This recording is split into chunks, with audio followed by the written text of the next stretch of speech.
How does Thank it feel to be back in Santa Barbara receiving the Kirk Douglas Award for Excellence in Film?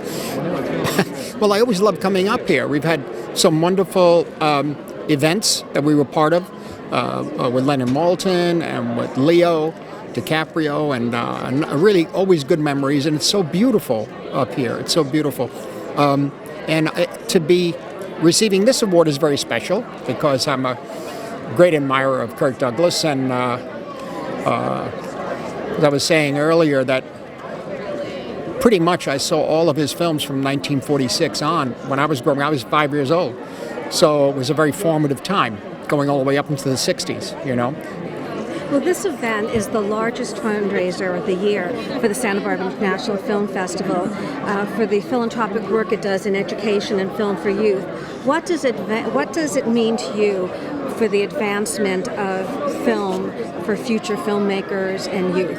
I think anything that could enable younger people who want to be artists, let's say film artists or whatever film means today, there's so many different possibilities, that anything that gives them encouragement, or first of all, that exposes them to all forms of the art form, you know, all kinds.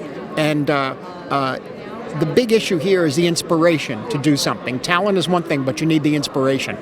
And I think that's what this supplies. Kirk has said that you are a brilliant filmmaker and cinematic treasure. What do those words mean to you? Oh, it's the greatest compliment.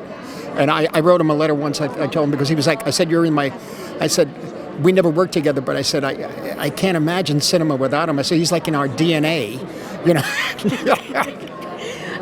Tonight we'll be seeing clips from your incredible career. What are you most looking forward to revisiting?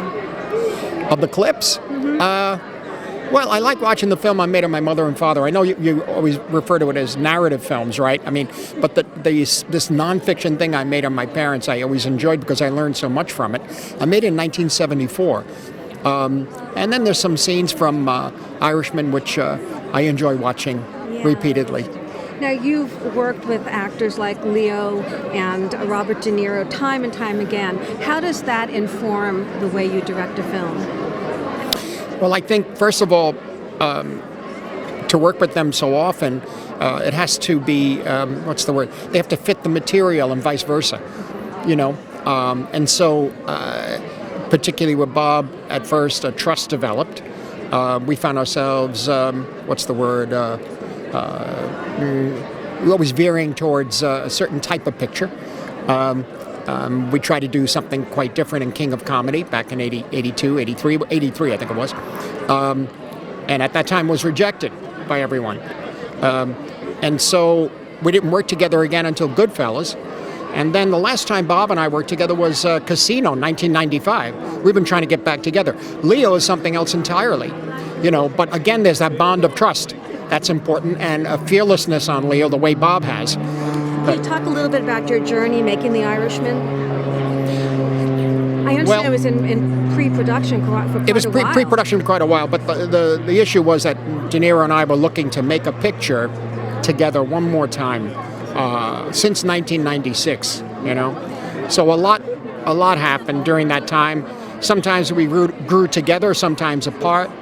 And we had to find a subject matter and a character first, that we could feel that maybe we can explore to the point where we could feel enriched by the work rather than repeating ourselves. There had to be something else we had to find. And he found this book that Eric Roth gave him, actually, Charles Brandt's book. And I saw the connection in the character right away. And then it was my directorial problem as to not have a kind of repetition of the kind of films I made that dealt with that milieu of the gangster world.